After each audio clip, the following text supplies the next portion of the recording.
Buenos días. Panel de análisis político, principales sucesos de la coyuntura de nuestro país. De esto vamos a hablar en República.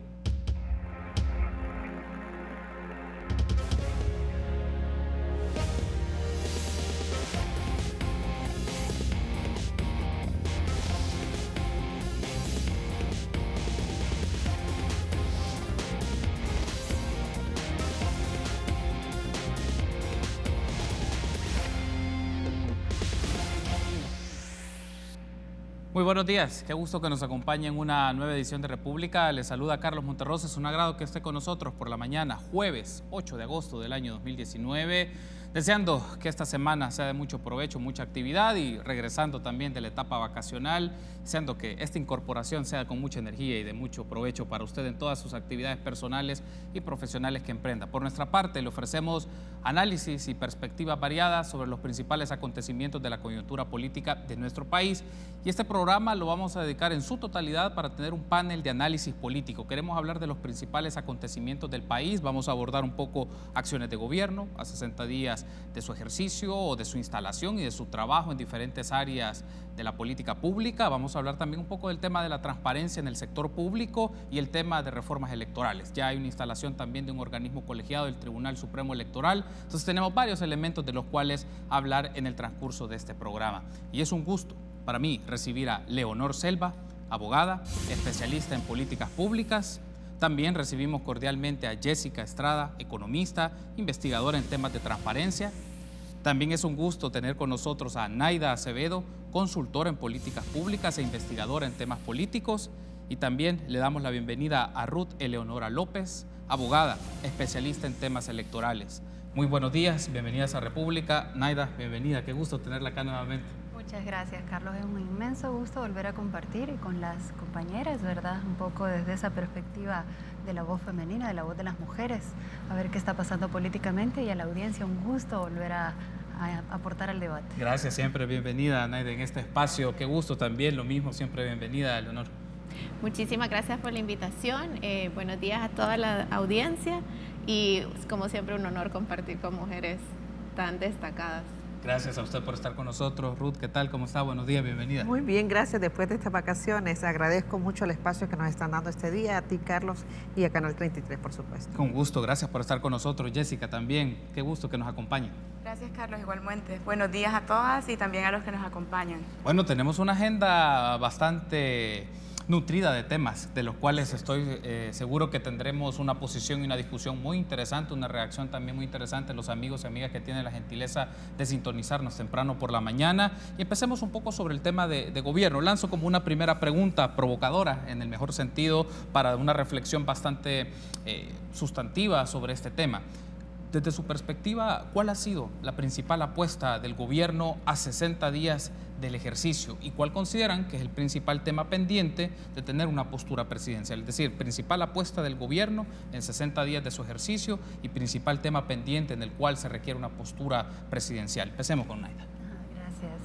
Bueno, yo creo que es evidente que una de las grandes apuestas es la disminución de los homicidios. En el tema de políticas inmediatas, todavía no sabemos si planificadas, ¿verdad? Pero sí inmediatas, de efecto inmediato, con el tema de la disminución de homicidios. Hemos visto una secuencia, ¿verdad?, alrededor de un plan que se reconoce así por sus fases igual, el plan de control territorial, ¿verdad? Y la primera fase que está totalmente, digamos, caracterizada por esos vicios que aún tenemos de regímenes autoritarios y que definitivamente sí es la fuerza total de la institucionalidad, desde la investidura militar, desde la investidura de la policía en general, para atacar de manera frontal y, digamos, desde esa perspectiva, el tema pandilleril. La fase 2, que digamos que es la que de alguna forma equilibra este comportamiento de la fase 1, que se trata de hacer llegar la institucionalidad pública al territorio, ¿no? Y ahora recién lanzada una fase 3, que es el equipamiento.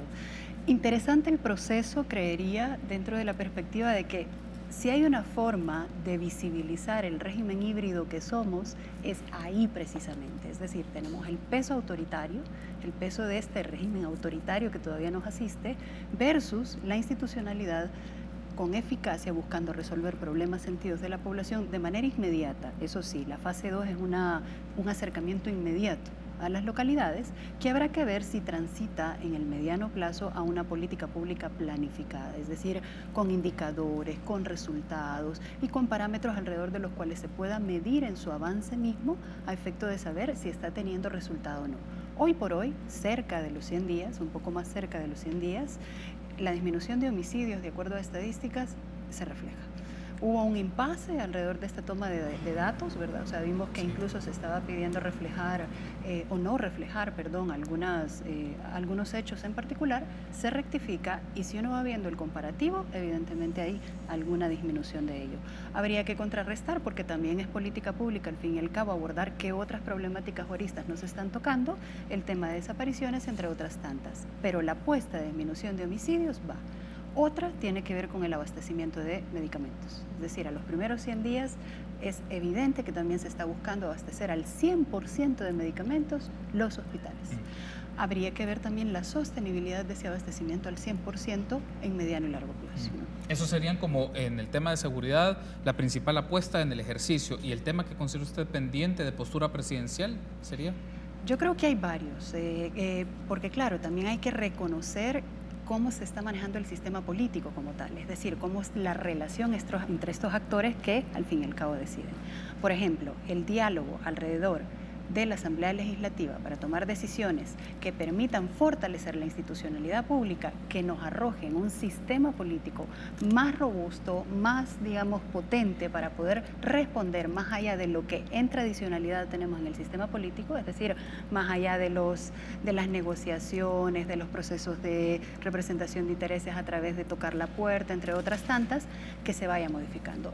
Necesitamos esa transformación de sistema político todavía, que eso no depende del cambio del actor, depende realmente de esa posibilidad de posicionar una institucionalidad pública desde otra perspectiva, y la institucionalidad pública del Ejecutivo no es aislada, no es per se, o sea, necesita también un diálogo en un escenario óptimo de democracia para poder entonces llevar así con eficacia políticas públicas, con marcos regulatorios, con sus procesos políticos y también con los pesos y contrapesos o los mecanismos de control de otras instituciones públicas. Okay, tenemos entonces la primera reacción de Naida sobre esto. Ruth, ¿usted coincide o no con estas posturas o considera usted que hay otros temas que ha sido la principal apuesta de este gobierno y aquellos que todavía están pendientes o no conocemos con claridad cuál es su postura? Yo creo que uno de los principales problemas que va a enfrentar este gobierno y que lo estamos viendo durante este periodo es precisamente las expectativas ciudadanas que habían sobre las primeras medidas y de implementación rápida. Y aquí habían deudas con sectores como por ejemplo el tema de los maestros. Y hemos visto un veto presidencial con respecto a este tema. Otro punto es el tema de la reforma fiscal, ¿verdad?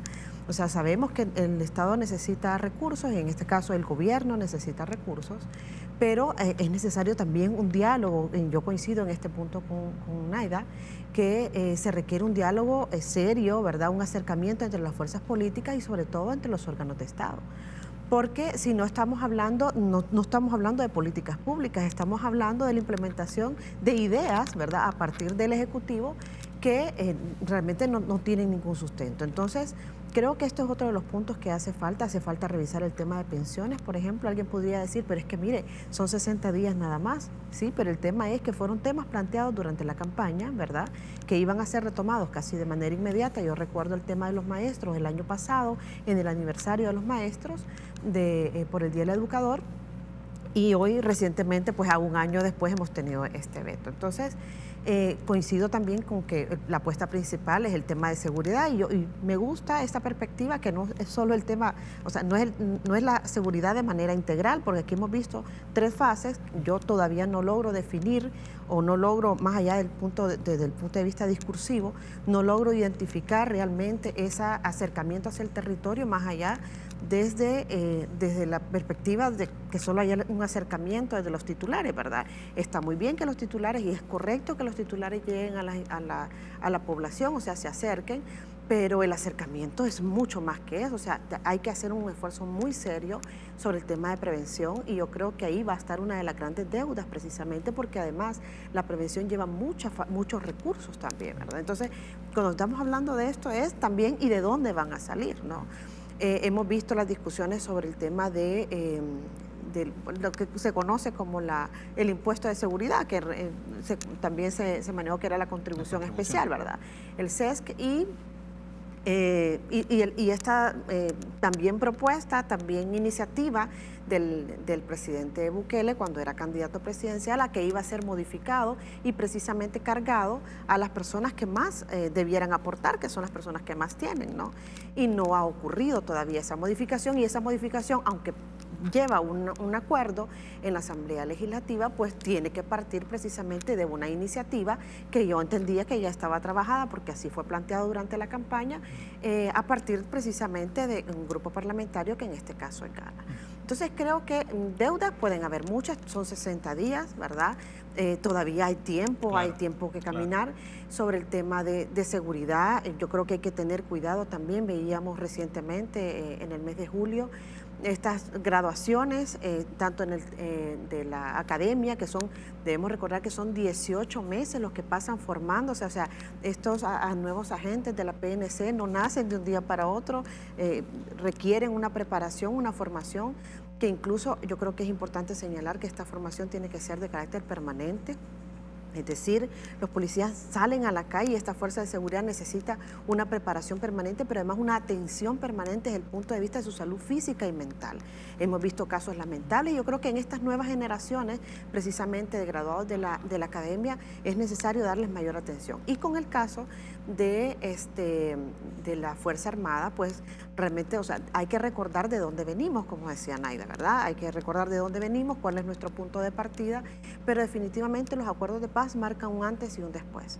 Y la seguridad pública no le corresponde, ¿verdad? Definitivamente no le corresponde, de acuerdo a nuestro diseño, no solo constitucional, sino institucional, no le corresponde a las Fuerzas Armadas, le corresponde precisamente el apoyo, que es un diseño que ya no se lo inventó este gobierno, sino que ha venido y se ha venido reproduciendo y se ha venido manteniendo. Hoy parece que va a haber un nuevo impulso. Yo entendía que se esperaban más de 3.000 nuevos enlistamientos, por las noticias que he podido ver, solo llegaron 1.000 y hay varias personas que fueron descartadas por distintos temas, desde su vinculación, que incluso fue público, su vinculación a grupos de pandillas, temas de salud, etcétera. Y que además no están listos para salir a la calle. Esto también lleva un proceso de preparación. Son casi 15 semanas de preparación, sí, en el caso de las Fuerzas Armadas, ¿verdad? Y también yo creo que habría que repensar si la preparación que estas personas están recibiendo es solo, veamos la diferencia, o sea, unos llevan 18 meses de formación y capacitación y la Fuerza Armada lleva nada más que 15 semanas para entrar a la calle, acción, y que van a combatir exactamente el mismo fenómeno. Entonces, yo creo que habría que repensar ese plan de estudio, ese plan de preparación y de capacitación, y me quedaría así con el tema social. O sea, yo creo que fundamentalmente la apuesta ha sido sobre el tema de seguridad, sobre el tema social. Todavía creo que nos falta mucho por ver, son 60 días, falta tiempo, pero el principal enemigo de esto es precisamente las propuestas de campaña y la alta expectativa de la población. O sea, la gente necesita resultados y exige resultados rápido, inmediato. Y eso parte precisamente por el discurso que se manejó durante la campaña electoral. Hago la pausa, al regresar escucho a Leonor y escucho también a Jessica, no solo sobre esta pregunta, ya incorporamos otro elemento que parece importante, porque la seguridad pública, por los primeros planteamientos tanto de Naida como de Ruth, básicamente es el tema, no solo en la agenda de medios, sino en la agenda gubernamental. Escucharles sobre esto, pero también aparecieron el tema de diálogo con las instituciones políticas y particularmente la hacienda pública. ¿Cómo tenemos recursos y financiamiento para implementar las medidas que queremos hacer? Entonces me gustaría abordar ese tema en el siguiente segmento. Volvemos en instantes.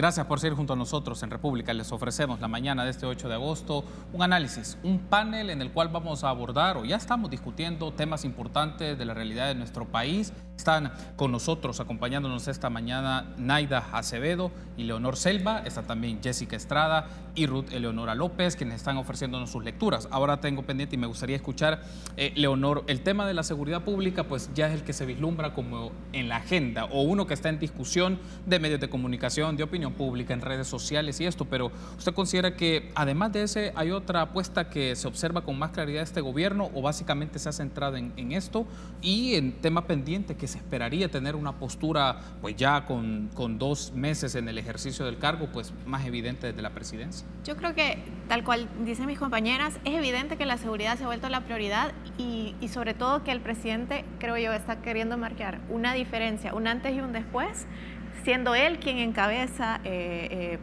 publicando, por ejemplo, las discusiones de gabinetes, viéndose él como que esta es su prioridad como presidente e incluso el uso del término de comandante general de las Fuerzas Armadas. Creo que es un mensaje bastante fuerte a la población de que este es ahorita su prioridad a nivel personal.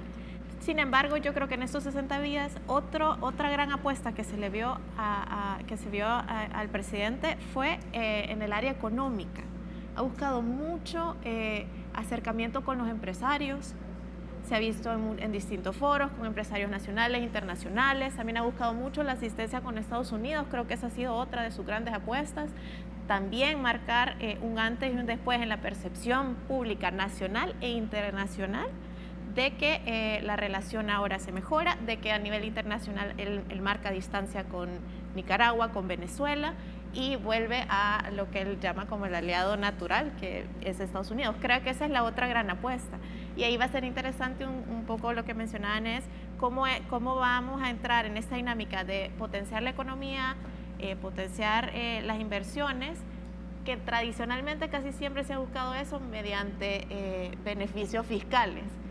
Y eso, ¿cómo se va a balancear con todas las promesas sociales que por el contrario requieren que haya más tributos, que la carga tributaria se redistribuya quizás a los grandes contribuyentes y ya no tanto a la población, a la clase media? Entonces, ¿cómo va a balancear eso? Creo que va a ser un reto a lo largo de su periodo y que viene a cuestionar la sostenibilidad de todo el actual. Bueno, aquí hay un tema interesante también que va surgiendo, lo planteo Jessica, porque ya pasó la época, evidentemente, de la campaña y en el ejercicio del gobierno empieza a hacerse más marcado o evidente lo que decía Ruth. Ya es un tema de exigencias. Ya los ciudadanos van a empezar a demandar y a exigir de la presidencia y de todas las instituciones del órgano ejecutivo, pues respuestas. Evidentemente no se va a pedir resultados en 2 meses, sino con el paso de su gestión. Pero ¿cómo se ve este elemento ya de no estamos en una etapa de campaña, estamos en una etapa ya de ejercicio de gobierno y los temas en los cuales las apuestas principales se espera que se conviertan en una realidad y aquellas que no hay todavía un posicionamiento, pues que lo existe?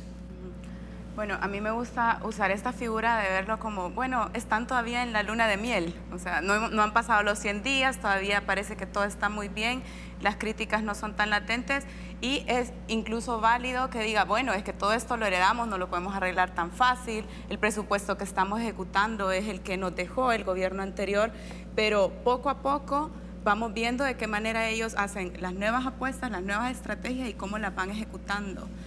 Coincido plenamente con lo que han dicho mis colegas en cuanto a que el tema de seguridad ha sido la apuesta principal hasta el momento y es lo que están mostrando.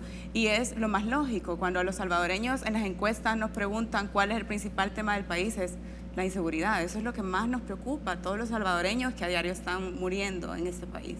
Entonces es importante ver los avances que se tienen, incluso resulta alentador que hace un par de meses teníamos tasas de homicidio de 10, 11 homicidios diarios en promedio y según las cifras que manejan, ahora andamos por los 7, 8. Sabemos que esto no es algo que va a cambiar de la noche a la mañana, pero resulta alentador. Ahora el reto está en de qué manera se van a profundizar estos cambios y se va a garantizar sostenibilidad en el tiempo. Porque también tuvimos resultados muy buenos en la época de la tregua, pero sabemos que eso no era la solución y luego se dispararon. Entonces no queremos que eso vuelva a ocurrir. Tampoco sabemos mucho de las estrategias de seguridad muchas de ellas tienen que mantenerse en reserva y conocemos los motivos, pero también hay información que la ciudadanía y nosotros necesitamos saber para ver cuál es el rumbo que llevan, a cuáles son las cosas que se están apostando, y de momento lo que puedo decir es que los esfuerzos que se están haciendo, aun cuando algunos no parezcan tan bien estructurados, están surtiendo efectos positivos, pero tenemos un enorme reto enfrente. No es que, bueno, ya esto va sobre ruedas y nos vamos a tranquilizar, sino que es importante ver cuáles son los siguientes pasos en materia de seguridad. Si bien hay también algunos avances en cuanto a salud, sobre todo por el abastecimiento de medicamentos, o en educación, que vemos muchas visitas al territorio para mejorar la labor en las escuelas, para mí, y también porque es de los temas que me apasionan, si vemos un tema pendiente, me quedaría tal vez con la parte de transparencia, que es tan importante en el país, y que bueno, tenemos en el Plan Cuscatlán, y también durante ya su época como presidente electo se habló mucho de las ICIES, por ejemplo, sí, pero es algo de lo que no se ha hablado en estos 60 días de gobierno. En los últimos días se ha activado un poco la figura del vicepresidente hablando de estos temas, pero incluso preocupa que ya están hablando de una CICIES diferente a la que se había concebido previamente, que es una figura muy similar a la comisión en Guatemala, a la CICIG. Ahora se habla más de una comisión con expertos nacionales, y de ahí puede cuestionarse un poco la independencia que pueda haber, que es lo que fue tan exitoso en el caso guatemalteco. Y adicionalmente se suman otros temas que los podemos ver en el Plan Cuscatlán, porque todavía no tenemos el plan quinquenal para poder ir comparando. Pero es importante, por ejemplo, destacar lo de uno de los compromisos era la no prescripción de delitos de corrupción, por ejemplo. Ya hay una propuesta en la Asamblea, pero no es algo que se esté impulsando desde el Ejecutivo, que se quiera comenzar a conversar al respecto. Y sabemos que tenemos que ir paso a paso, pero no tenemos como una hoja de ruta clara, no sabemos en qué momento lo van a incorporar. Sin embargo, para el tema de CICIES sí había un cronograma establecido, y a este mes ya tendríamos que haber dado algunos pasos de los cuales no conocemos cuál ha sido el fin.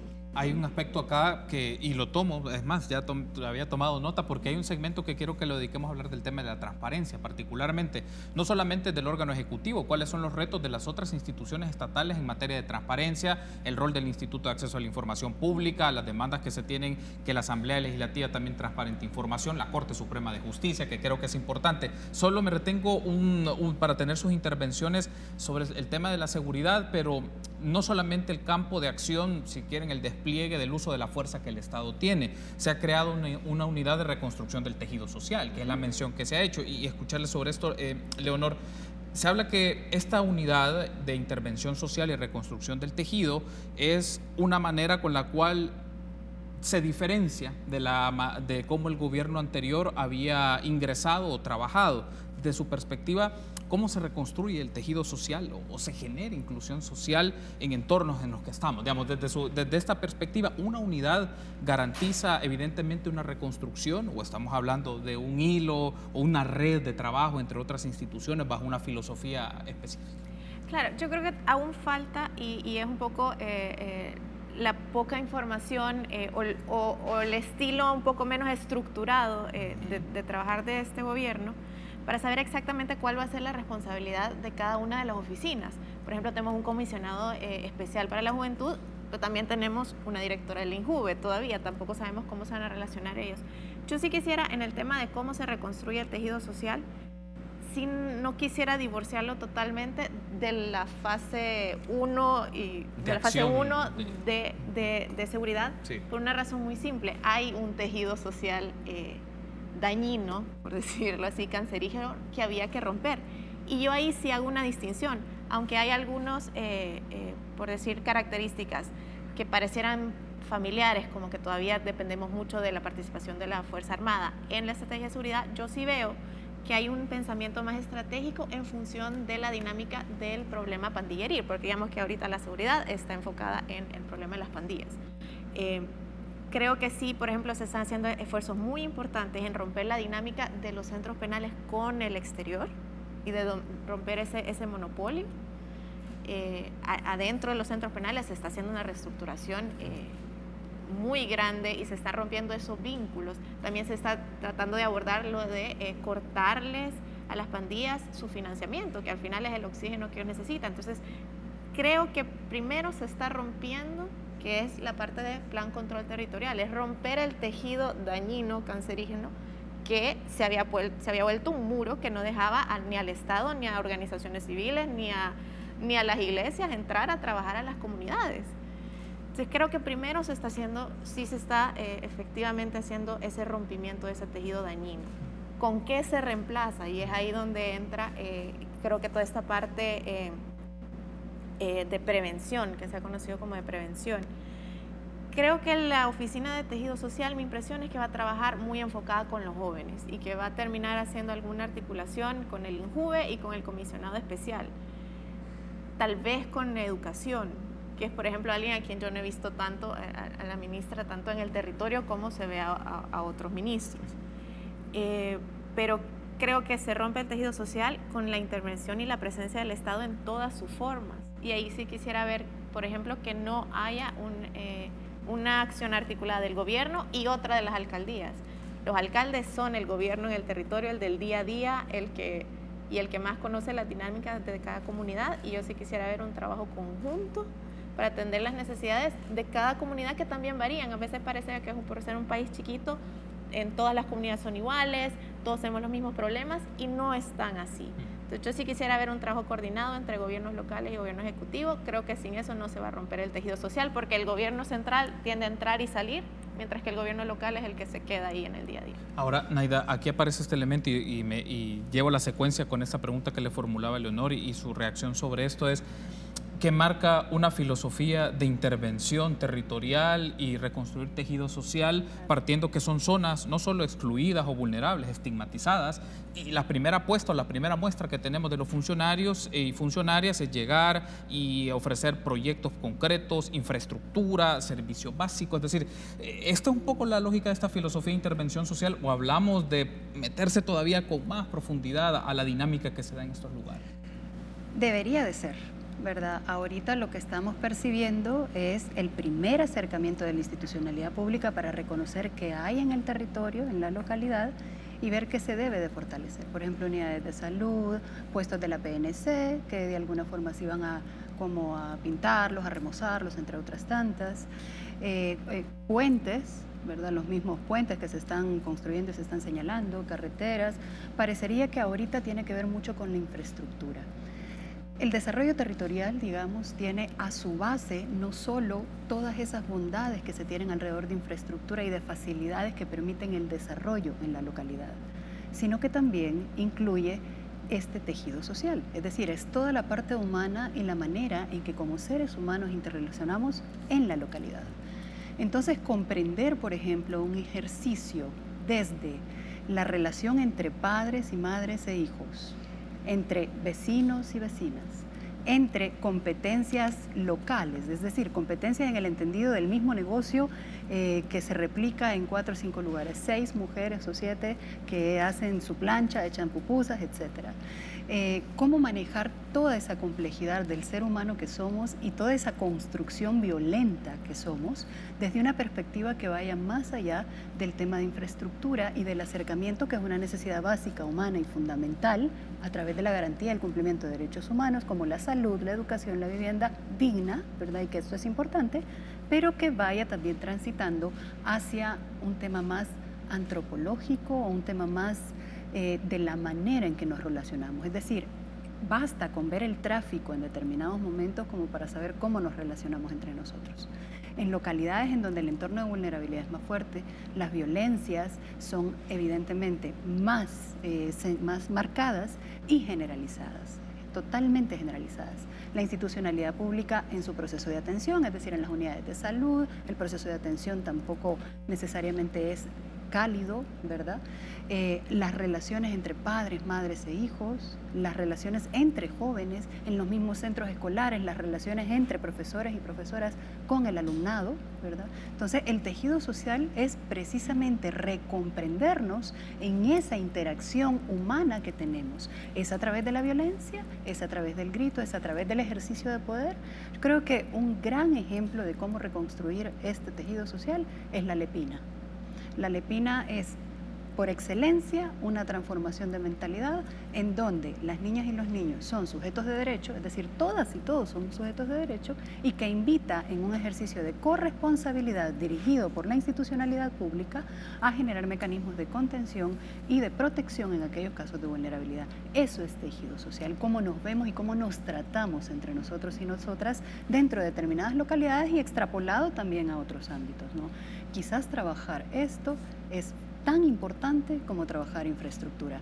Conozco casos específicos en donde no hay infraestructura, pero el tejido organizativo, el tejido social es tan potente que la infraestructura incluso se va paliando, ¿verdad? Ahora, si la institucionalidad pública tiene la capacidad de trabajar las dos de manera paralela, es lo ideal. Sería lo ideal. Hago la pausa y al regresar escucho a Jessica y a Ruth sobre este tema. Es interesante porque ¿qué significa la reconstrucción del tejido social o por dónde pasa el campo de políticas, de acciones de gobierno sobre este tema? No hablamos de medidas de 2, 3 meses, estamos hablando de medidas de años y cómo se pueden ir acentuando en zonas que han estado olvidadas por mucho tiempo. Regresamos.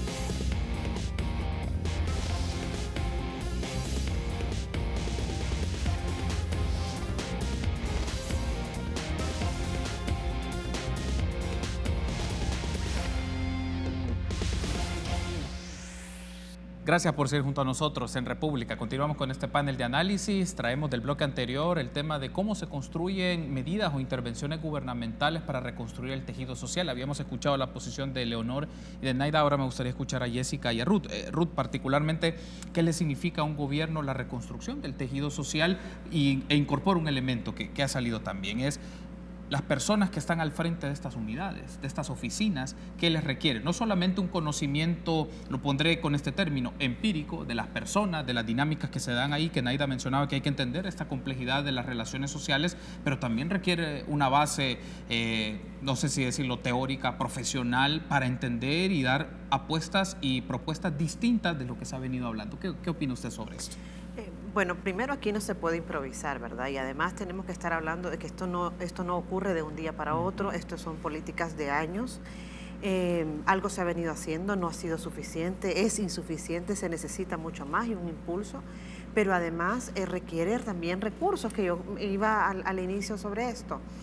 Pero además, esta articulación, primero uno es lo que ocurre dentro de la familia, dentro de los núcleos familiares, ¿verdad? Esto también no ocurre, los cambios, las transformaciones familiares no ocurren de un día para otro, porque además la familia está en un contexto social que no se puede encontrar aislado, o sea, no es lo mismo, no es solo lo que nosotros hacemos en casa, sino cuando estos jóvenes, ¿verdad? Y adultos también, salen a la calle y se encuentran con otras dinámicas, otro tipo de violencias en la calle, o sea, estamos hablando de de un ir y venir, ¿verdad? De un intercambio. Pero también hay otras cosas que se tienen que ir haciendo. O sea, la academia, hay análisis serios, hay estudios serios, falta mucho por hacer. Nuestro país carece de procesos serios y fuertes, fortalecidos de investigación social. Tenemos que apostarle a eso. O sea, y esto no se va a lograr en 15, en 20, en un mes. Y también a mí, si algo con lo que no he coincidido en toda esta dinámica de estos 60 días es precisamente con el tema de los despidos, por ejemplo, porque siento que hay una experiencia acumulada, hay mucha inversión del gobierno durante muchos años que se está desperdiciando y desde una perspectiva política, ¿verdad? Y creo que son cosas que se tenían que haber analizado, perfiles que se tenían que haber visto, o sea, hay otras dinámicas ahí que desafortunadamente no ocurrieron, el mismo tema de la transición, etcétera. Entonces, volviendo al tema, ¿cómo se construye el tejido social? Eso no es como bordar, ¿verdad? Eso no es una pieza que se inicia y se termina. Realmente el comprender las dinámicas sociales, familiares, requiere estudio, requiere tiempo, pero además requiere un serio compromiso de los funcionarios. ¿En qué momento, si todo el tiempo están en la calle y lo que estamos viendo es, y con muchísimo respeto, pero lo que estamos viendo es cuando comen, cuando están en el territorio, en las visitas, salidas, etcétera. También hay tiempo para planificar. Y los equipos técnicos requieren también un liderazgo, requieren que las personas, que los titulares se sienten y planifiquen junto a ellos. Pero a mí me preocupa mucho de que nosotros empecemos nuevamente una dinámica de planificación. O sea, creo que hay instrumentos que se trabajaron serios con organismos internacionales que debieran ser retomados. O sea, hemos tirado como los papeles al cielo, ¿verdad? Y que caigan, y eso no puede ser así. O sea, esto requiere también de una manera seria, mesurada y con mucho compromiso que los titulares tomen esos proyectos, tomen esos planes que de alguna manera se trabajaron en algún momento. Hay organismos internacionales, hubo mucho dinero puesto también de la cooperación internacional que tiene que ser retomado. O sea, no podemos abandonar tampoco lo andado, ¿no? Es perfectible, es mejorable, tenemos que apretar los aceleradores, pero también estas cosas no ocurren de la noche a la mañana. Parece ser entonces, Jessica, que requiere una sumatoria de elementos o una complementariedad de elementos desde investigativos, académicos, pero también de tener la experiencia de lo que ocurre a nivel territorial. Y otro aspecto, y estoy seguro que tendrá su apreciación sobre esto, es también se requiere financiamiento, se requiere fondos sobre esto y una planificación. ¿Qué opina eso de cómo construimos tejido social con presiones de que el gobierno tiene que dar o quiere dar respuestas a corto plazo, pero también se esperan medidas de política pública con impactos en el tiempo, o sea, impactos duraderos?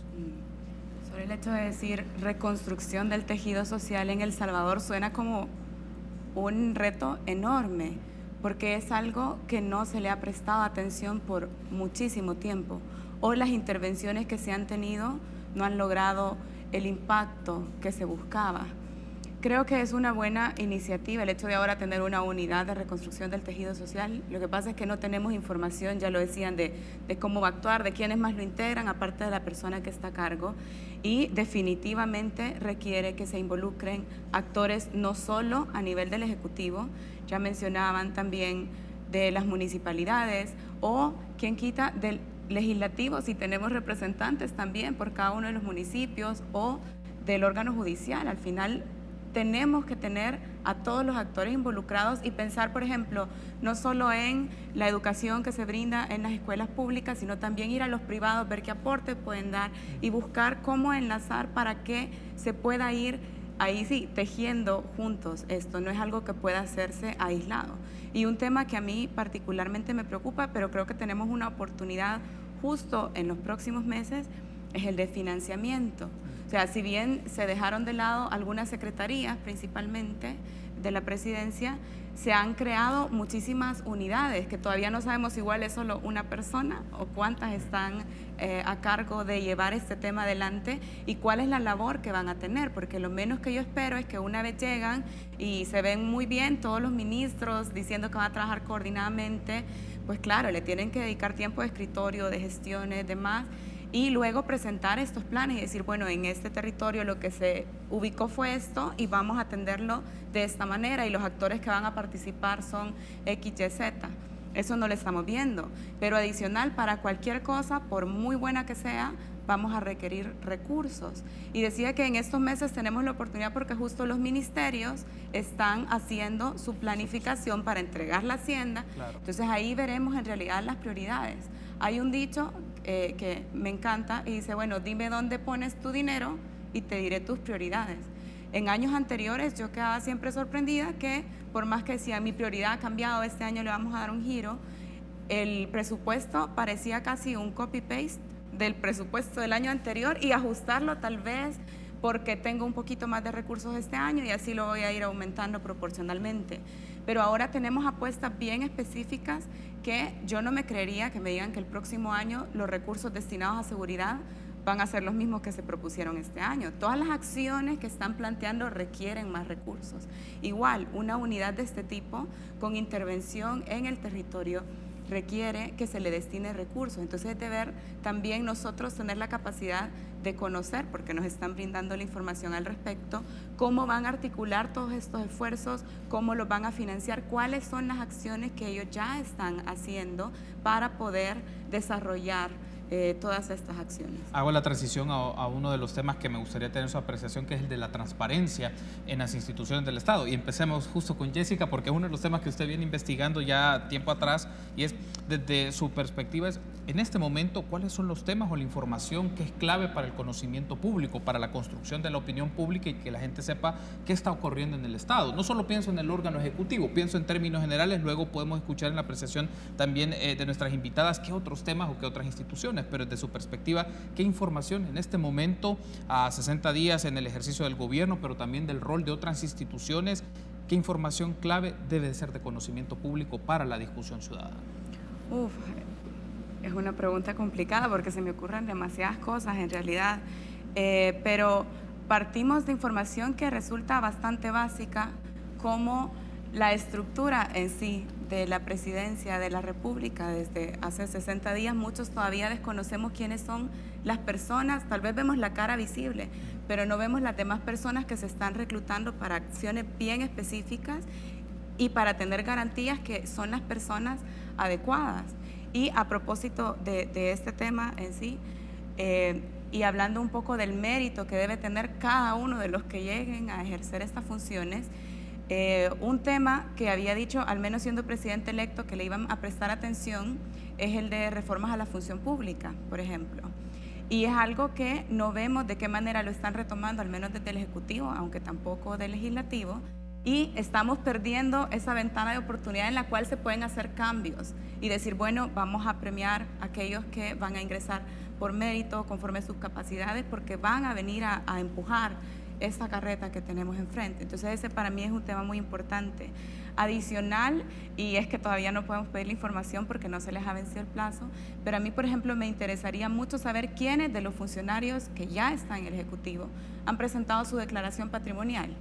Se hizo un esfuerzo porque también se incorporara la declaración de interés, que es algo que no hemos tenido, era como una solicitud de voluntariedad, pero tampoco tenemos respuesta, y es importante garantizar que las personas que lleguen al Ejecutivo actúen con probidad, con integridad, porque tenemos tantos casos que deberían servirnos de ejemplo y de aprendizaje solamente con los expresidentes anteriores. Entonces creo que es importante ponerle atención y tener acceso a esta información. Esta semana anterior, justamente, el Instituto de Acceso a la Información Pública dijo, bueno, la información de las declaraciones patrimoniales no tiene por qué reservarse. Entonces, bueno, vamos a ver, ya cuando se vence el plazo, tienen ellos justo 60 días para presentarlo, entonces veremos cuánto se demoran en entregarlo, si en efecto están cumpliendo con esto, porque hoy por hoy la ley tampoco es algo que obligue tanto a presentar estas declaraciones. Para muchos es más fácil pagar la multa, entonces ahí también requerimos algunas reformas. Y pues adicionalmente, una situación particular muy importante es ver de qué manera están cumpliendo en el Ejecutivo con el brindar acceso a la información pública a la población, independientemente de lo que sea. Sabemos que la regla es la máxima publicidad, no la excepción. En materia de seguridad, por ejemplo, sí aplican algunas excepciones, pero tal vez no hemos tenido tanta oportunidad de retarlos hasta cierto punto y de solicitar esta información, pero lo que estamos viendo son cambios de oficiales de información en algunas instituciones, y esto puede resultar preocupante porque no se trata de un cargo de confianza, es una persona técnica y que debe estar para defender nuestro derecho de acceso a la información, y que ha sido tan importante en los últimos años para develar algunos casos de corrupción y conocer qué se está haciendo con nuestros fondos, a qué se le está apostando y cuáles son los impactos que se están teniendo. Antes de irme a la pausa, escuchar, Leonor, y regreso para que amplíe también en el siguiente bloque, tanto usted como Naida, y escuchar también a Ruth sobre esto, pero ya Jessica nos da un panorama muy interesante de temas de los cuales se debe tener acceso a la información pública. ¿Cuáles consideraría usted que son que se suman a esto o que debe la gente tener presente? Esto de la declaración patrimonial de los funcionarios o procesos de selección creo que son claves, pero ¿usted considera que hay otros más que debemos de conocer que permitan construir un mejor juicio o criterio de la opinión pública? A mí me gustaría verlo, aunque la ley no tenga unas sanciones tan altas que ha sido la falla anteriormente. Si una de tus principales apuestas durante campaña y tu marca diferenciadora fue que el dinero alcanza cuando uno roba, a mí me parecería un gesto maravilloso, no ser que al vencerse el plazo, todos los funcionarios que han sido nombrados por este nuevo gobierno ya hubieran presentado o presentaran juntos, y así como les gusta con una buena exposición mediática, toda su declaración patrimonial. Y me gustaría, para mí es un poco desafortunado la invisibilidad del vicepresidente por esta razón, que es que a él se le designó la labor de las CICIES y en general todo el combate a la corrupción. Y creo que más que allá que una CICIES o no, creo que ese es un método de investigación a actos de corrupción ya cometidos. Creo que desde CAPRES, desde la figura del vicepresidente, sería histórico que se tomaran realmente la labor de hacer reformas al Estado para prevenir actos de corrupción y hacer transparencia. O sea, que la transparencia sea la regla, que la publicidad sea la regla. Creo que esa siempre ha sido una agenda muy abandonada. Obviamente a nosotros nos indigna más cuando hay un caso de corrupción y queremos linchar a un funcionario en específico, pero realmente lo que nos convendría más es que no hubieran estas ventanas que dan espacio a la corrupción y a que funcionarios se apropien de fondos del Estado. Creo que hay temas, por ejemplo, antes que una comisión, yo quisiera ver como parte de este andamiaje, o sea, no lo excluyo ni lo veo como en contraposición, pero poner una CICIES como la de Guatemala, sin aquí considerar, por ejemplo, que tenemos una ley de probidad que hace que los casos de probidad los vea los 15 magistrados de la Corte, donde normalmente es el resultado del lobby político y no de un análisis técnico de si hubo o no corrupción en efecto, pues la CICIES va a tener un impacto bien limitado, porque va a tener un ente de decisión que tome decisiones políticas, no en base a la evidencia de si hubo o no corrupción. Entonces creo que hay cosas que se pueden hacer y se deben hacer antes. Hay muchas reformas en el andamiaje del combate a la corrupción y de la transparencia que se pueden hacer desde ya y que a mí me encantaría verlas encabezadas por el Ejecutivo, aunque requieren el apoyo de los otros dos órganos del Estado. Hacemos una breve pausa y al regresar incorporemos también que otras instituciones del Estado tienen deuda en materia de transparencia, pero también cómo el nuevo gobierno construye credibilidad en materia de transparencia en función de proyectos. Aparece el tema CICIES, ya lo han mencionado, entonces qué tanto esta puede ser una apuesta importante para la construcción de credibilidad a nivel ciudadano. Y también vamos a hacer la transición a otro tema que me interesa, las reformas electorales y de carácter institucional. Volvemos en instantes.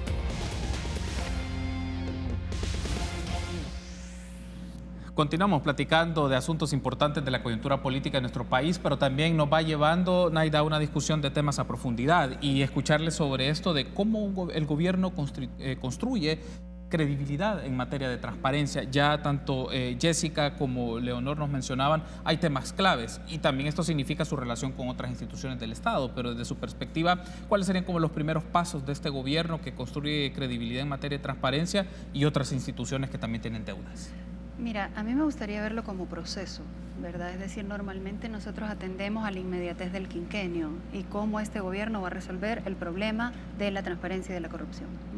O cómo el quinquenio anterior abordó y trabajó el tema de la transparencia y la corrupción, o cómo el previo al anterior lo realizó, ¿verdad?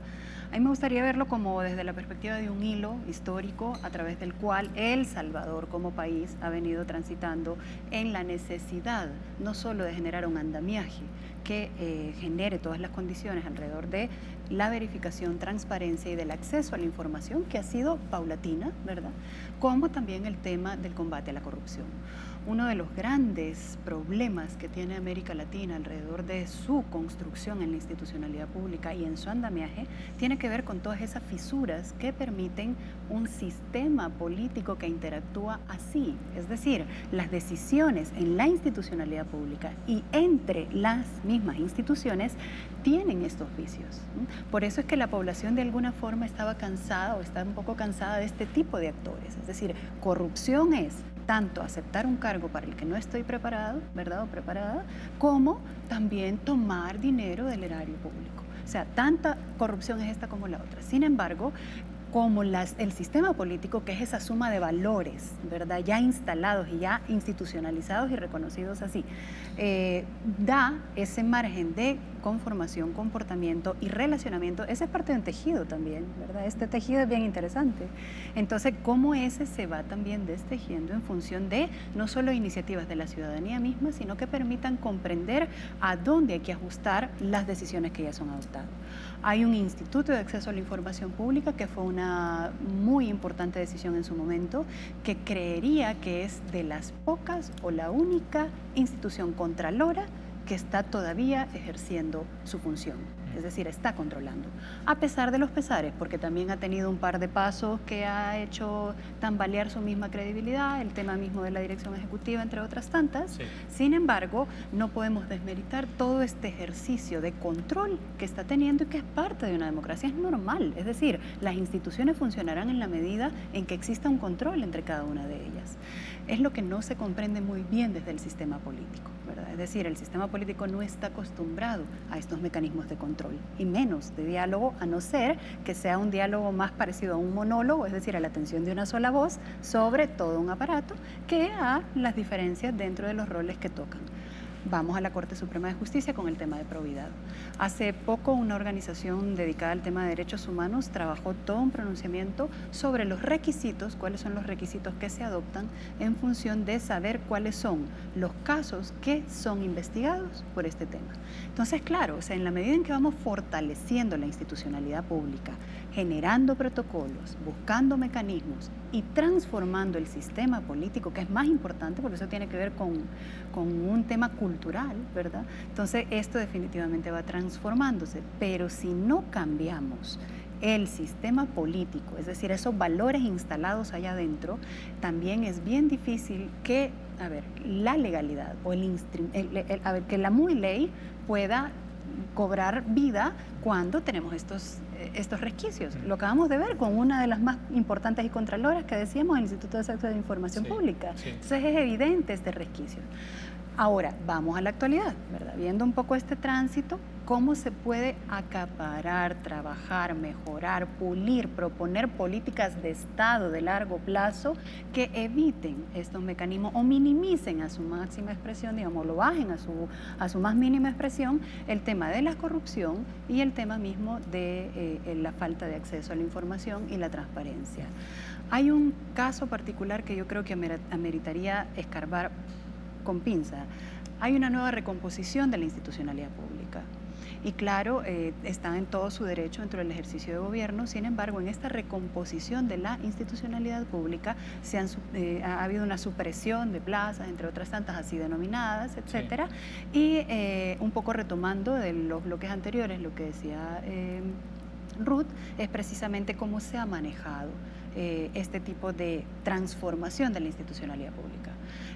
Uno tendría que estar fundamentado no desde una perspectiva de lo que ideológicamente significa o no. Sin embargo, estamos en el ser y el deber ser, ¿verdad? El deber ser es que este ejercicio de investigación, de realmente tener planificación de qué quiero en la institucionalidad, de reconocer cuáles son las unidades, espacios, secretarías que son útiles a mi conformación de institucionalidad pública, funcionan o no, también deben de estar fundamentados y basados en un ejercicio de función pública. Entonces, políticas de Estado vinculadas al tema de, transparencia, anticorrupción, pero también de función pública. Es decir, no podemos estar haciendo este ejercicio de limpia cada 5 años, ¿verdad?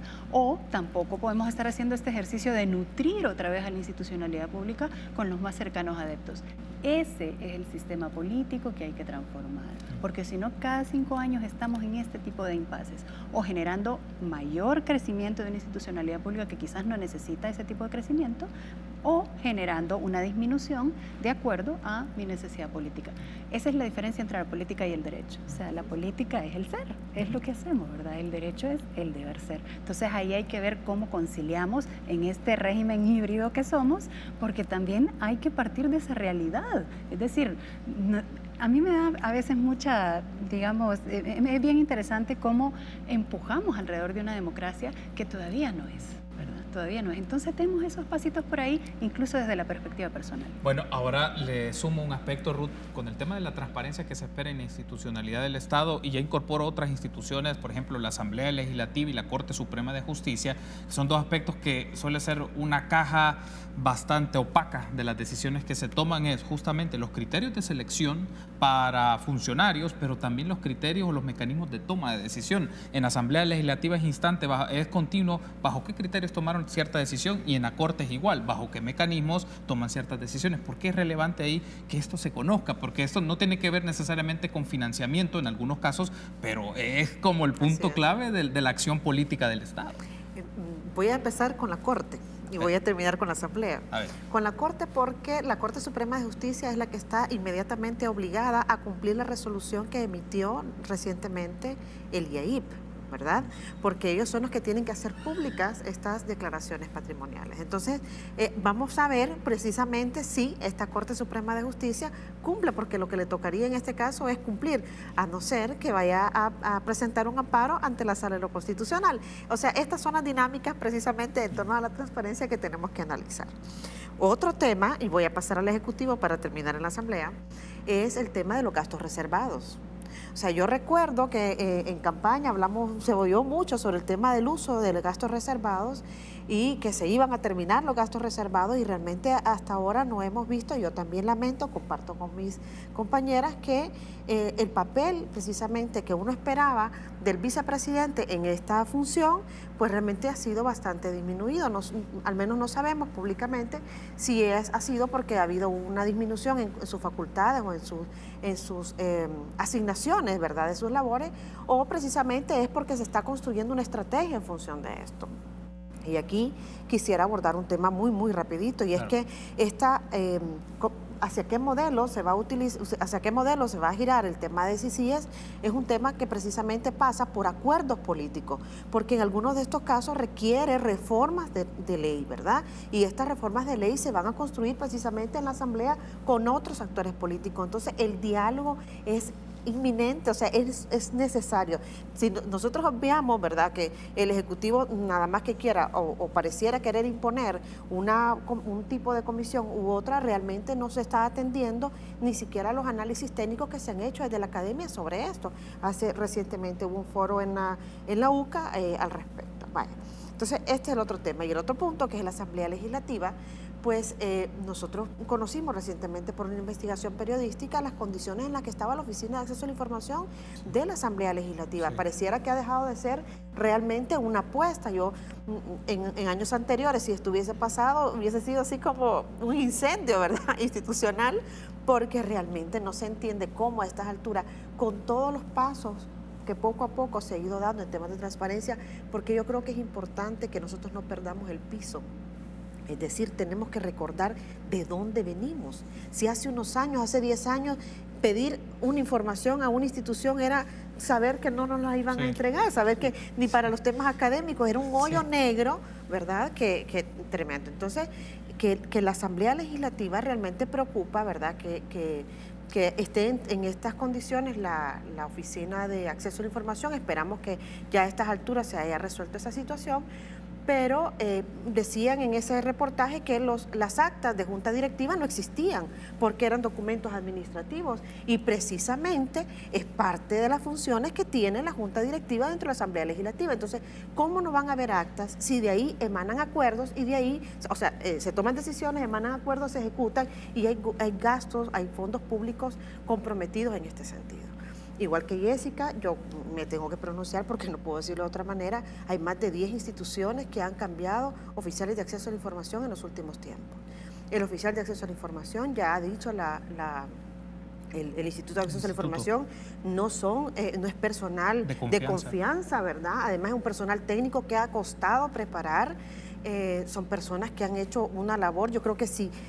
En las manos de los oficiales ha estado precisamente la presión hacia la transformación dentro de las instituciones públicas, porque los titulares, cuando llegan, y lo digo porque he sido parte de 2 instituciones públicas en las que se ha implementado precisamente, o ha habido una transformación en cuanto a cómo se gestionaban las solicitudes de acceso a la información, al principio costaba y fueron el impulso precisamente y la preparación que tuvieron los oficiales de acceso a la información los que hicieron que esto avanzara. Y otro tema que a mí me preocupa en todas las instituciones es el tema de las reservas. El tema de las reservas porque venimos de un proceso en el que poco a poco se fue desclasificando, vamos a decirlo en términos coloquiales, pero realmente fue disminuyendo la cantidad de reservas que había en las instituciones. Unos decían, sí, pero es que las reservas más complicadas son las que terminan estando ahí, y ahí es donde está, ¿verdad?, el embrujo de todo esto. Pero al final, lo cierto es que venimos de un proceso de disminución de reservas. Y yo realmente no quisiera que este gobierno iniciara precisamente con un aumento de las reservas de información cuando realmente no es necesario. O sea, la transparencia, sí, hay que ser consecuentes, ¿verdad? La transparencia es uno de los valores que fue anunciado como transversales, o más no como transversales, como es principales de este gobierno. Y precisamente es lo que podría marcar un antes y digo, repito, venimos en un proceso, ¿verdad? No estamos igual hace 10 años, creo que hemos avanzado mucho, nos falta mucho por avanzar, pero ha habido precisamente una transformación. Y un después, que es donde el principio es de máxima publicidad. Entonces, a estas alturas que uno presenta una solicitud de información y que se vengan a declarar reservados gastos, voy a poner un ejemplo como el tema de los gastos para la toma de posesión, por ejemplo, o cuánto se ha gastado en los montajes precisamente de estos días en el tema de seguridad, ¿verdad? Y hay un tema bien importante y es que ya la Corte Suprema de Justicia, la Sala de lo Constitucional, consideró en una de sus resoluciones, en la resolución de presupuesto, que el gasto de publicidad era un gasto superfluo. Y nosotros conocemos por el estilo de gobierno que precisamente es una apuesta para mostrar, para dar a conocer el tema de la publicidad, sí, porque no es un tema de información. Sí. O sea, creo que nosotros ya conocemos que no es lo mismo informar a la población que el ejercicio de la publicidad, ¿verdad? Entonces, precisamente de dónde está saliendo, de qué rubro presupuestario, yo creo que ninguno de ustedes ha visto una publicación de una contratación o de una licitación, ni de una agencia publicitaria, ni siquiera de los medios de comunicación. No ha habido llamados a los medios de comunicación precisamente para que presenten una oferta. Okay. Entonces, ¿cuál es el proceso de contratación que ha estado sobre la mesa, ¿no? Tengo que hacer la pausa y en el último bloque incorporo dos elementos, dos temas claves para la reforma institucional. Primero, el servicio civil o la función pública, y el segundo, el tema de las reformas electorales. ¿Cuáles son algunos de los elementos que hay que discutir, que nos va a dar la pauta para siguientes paneles y siguientes discusiones sobre esto? Volvemos.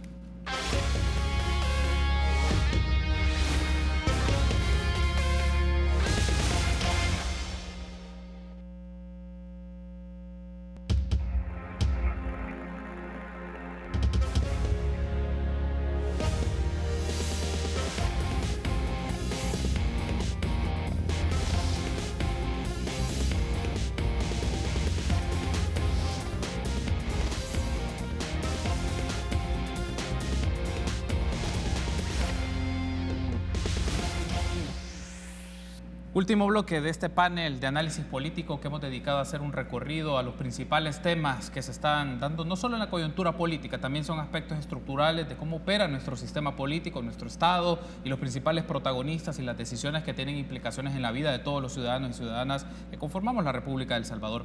Ha sido un gusto que nos han acompañado Naida Acevedo, Leonor Selva, Jessica Estrada y también Ruth López. Les doy las gracias por haber estado con nosotros, porque para que ustedes tengan el mayor tiempo posible de tener su reacción sobre dos temas muy concretos. Y me gustaría escuchar particularmente por su experiencia tanto a Jessica como a Leonor sobre el tema de la función pública.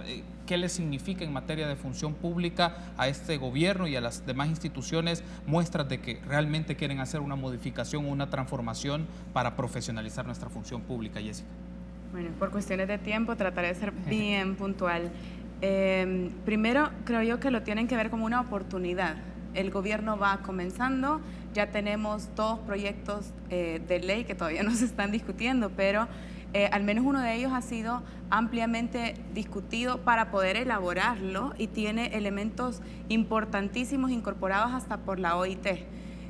Lastimosamente este tema lo veía la Secretaría de Planificación, la Secretaría Técnica, y las personas que estuvieron más presentes en todo el proceso ahorita ya no están. Necesitamos saber primero desde el Ejecutivo quiénes lo van a retomar y también necesitamos que la Asamblea se ponga en serio a discutirlo. Tenemos meses escuchando que van a comenzar la discusión, que ya tienen la comisión que lo va a hacer, pero no lo han formalizado. Y de parte del Ejecutivo hemos escuchado el interés de tener una ley que permita regular de mejor manera la función pública, y esto es porque al ingresar por mérito las personas a la función pública se garantiza de alguna manera un mejor servicio para todas y todos los salvadoreños. Entonces, es por eso que es tan importante hablar este tema, ponerlo sobre la mesa, no solo que sean ideas sueltas, sino ver de qué manera se avanza para formalizarlo y permitir que las personas que ingresen sean por mérito y las que se mantengan también sean porque están haciendo un buen trabajo. Es importante por cuestiones de eficiencia, por cuestiones de transparencia y por un montón de motivos más. Ahora, con esta idea que menciona Jessica, Leonor, uno de los puntos que puede generar controversia en la administración pública es las perspectivas que tienen sindicatos en el sector público, pero también la posición del gobierno y otras instancias alrededor que quieren desarrollar un proyecto de ley, pero también el sector organizado tiene su propia postura. ¿Cómo ves también este elemento que puede marcar algún nivel de tensión o ya lo ha marcado? Yo ahí retomo un poquito lo que decía Jessica. El proyecto, el último que se presentó, el de la Ley de Función Pública, fue discutido con sindicatos públicos, tuvo el aval de la OIT y en general goza del beneplácito de una gran proporción de sindicatos del Estado. ¿Por qué? Porque no elimina a los sindicatos, no les reduce atribuciones y beneficios y trae nuevos beneficios para el empleado público que ya no va a estar sujeto a la acción política. Ahora, el problema son los sindicatos que no han cumplido una labor estrictamente de proteger derechos laborales de los empleados, sino que se han vuelto pequeños feudos dentro de instituciones públicas que se mueven por intereses políticos. Esos son los opositores a la ley. Y yo creo que esta ley es un legado. En la presidencia en la que es un proyecto de tan larga envergadura para el Estado que no se va a aplicar en un quinquenio. Entonces, quien realmente lo abandere y lo tome y se lo tome como propósito aprobar esta ley, lo que está dejando es un legado que de verdad es una transformación histórica para el país. Y creo que es eso, creo que solo se trata de tener el valor de oponerse a estas minorías organizadas que no siempre tienen intereses tan legítimos y que en todo caso si hay cosas que discutir o cosas más o cosas menos, pues sentémonos a la mesa, pero ya discutámoslos y en serio, porque ahorita lo que no se ha visto es esa voluntad de discutirla de verdad. Okay. Naida. Vaya, aquí sí me gustaría hacer como la diferencia otra vez entre el deber ser y el ser. Esto no lo va a resolver una ley por sí sola, ¿verdad? O sea, una ley encargada de la función pública, etcétera, va a marcar algunas líneas específicas alrededor de las cuales se deberán atender determinados criterios. Pero solo la ley por sí sola no va a transformar, por ejemplo, la naturaleza de estos grupos de presión, ¿verdad? Y que tienen poder dentro de la institucionalidad pública. Entonces, claro, ahí volvemos otra vez a cómo estos ejercicios de poder, cómo estas formas de dialogar e interactuar en la institucionalidad pública afectan el deber ser. Es importante que se siga discutiendo el tema de, por supuesto, la función pública, ¿verdad? Sin embargo, a la par de ello deben de haber instituciones, pero quien maneja principalmente la institución, es decir, la principal figura, ministras o ministros, deberían de estar comprometidos con esto. ¿Por qué? Porque eso significa que va a haber una línea estratégica de funcionamiento y de alineamiento estratégico de la función pública en su institucionalidad. Esto al fin y al cabo tiene que ver porque si hay resistencia a este tipo de visión estratégica y a este tipo de construcción por grupos de importante peso que pueden incluso generar actividades o acciones que detengan el mismo accionar, entonces evidentemente ahí es como luchar contra corriente. Entonces tenemos el deber ser de la función pública, pero una realidad concreta que va a estar entorpeciendo. Entonces, eso es bien importante. La cultura organizacional es fundamental en la función pública y desde ya deberían de estarse generando mecanismos de diálogo, así como hay procesos de formación alrededor del tema de masculinidades, género, entre otras, sobre la función pública. ¿Qué es esto, verdad? Y qué implica también la función pública dentro del ejercicio de los sindicatos. Por otra parte, quería hablar también sobre la Ley de Procedimientos Administrativos, recientemente aprobada. Es decir, este es el ejemplo claro de cómo la aprobación de un marco regulatorio no garantiza que la institucionalidad esté listo para realmente utilizarlo y ejercerlo de manera adecuada. Si ahorita en el Instituto de Acceso a la Información Pública se empezaran a generar todos los mecanismos o se activara todo lo que hay alrededor de esta Ley de Procedimientos Administrativos, es que me atrevería a decir que ninguna cumple. Entonces, tiene que ser paralelo. No es, a ver, tenemos como en la mentalidad que los marcos regulatorios transforman determinadas situaciones y no necesariamente. Tiene que ver con cuántos grupos de poder, cuánto poder hay alrededor de ello, cómo nos relacionamos, cómo interactuamos y también de la visión estratégica de quién está dirigiendo este tipo de espacios. Ruth, ¿cuál es su apreciación sobre este tema de la función pública y qué se requiere trastocar y que es complejo, pero de los más interesantes, pero también demandante? Yo igual coincido que el tema del marco regulatorio da un referente, pero no es suficiente. No solo la ley de acceso de la LPA, la ley de procedimientos administrativos, tenemos ahora una ley de mejora regulatoria, tenemos una ley de eliminación de barreras de trámites innecesarios, ¿verdad? Entonces, es increíble cómo la institucionalidad todavía no está preparada, ¿verdad? Estamos viendo cómo algunas instituciones van dando ciertos pasos, pero con mucho temor, porque además, en la medida que también las personas se vayan empoderando, o sea, los actores sociales y por supuesto la población esencialmente se vaya empoderando de estos instrumentos, la presión a la que van a someter a la administración pública realmente es muy fuerte. O sea, estos cambios son pilares, pero lo esencial es que la población los conozca.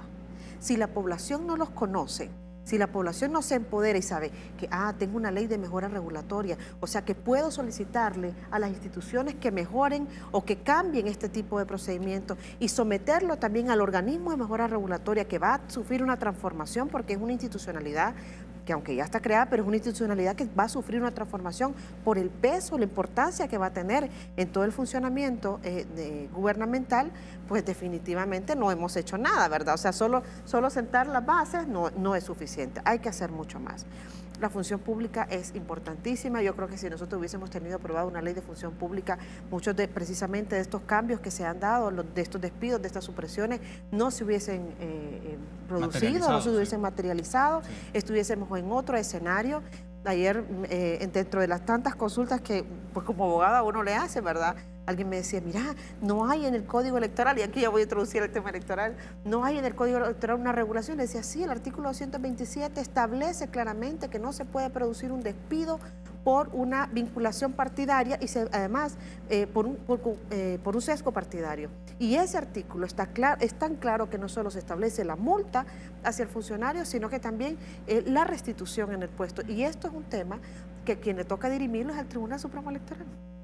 Entonces tenemos este artículo 227 y por eso es que coincido con Neida que no es solo el tema de tener una regulación, sino precisamente poner a las instituciones en función de este trabajo, ¿no? Quiero darle las gracias por acompañar. Ya no me quedó tiempo para el tema electoral, pero la invitación está hecha porque estoy seguro que dentro de un mes este tema se va a discutir en República para que ustedes nos den su apreciación ya con las primeras acciones del organismo colegiado que ya se ha configurado, ya ha tenido sus primeras sesiones de trabajo. Entonces, ¿cómo podemos dar pistas de las principales tareas de reforma electoral y de la configuración y gestión de las elecciones 2021 que tendrán su grado de complejidad muy marcada? Gracias por haber estado con nosotros, Naida, muy amable. Gracias, Leonor, también por habernos acompañado. Jessica, gracias. Ruth, también gracias por haber estado con nosotros. Y a ustedes también, amigos, gracias por habernos acompañado. Será hasta mañana, 6:30. Buen día.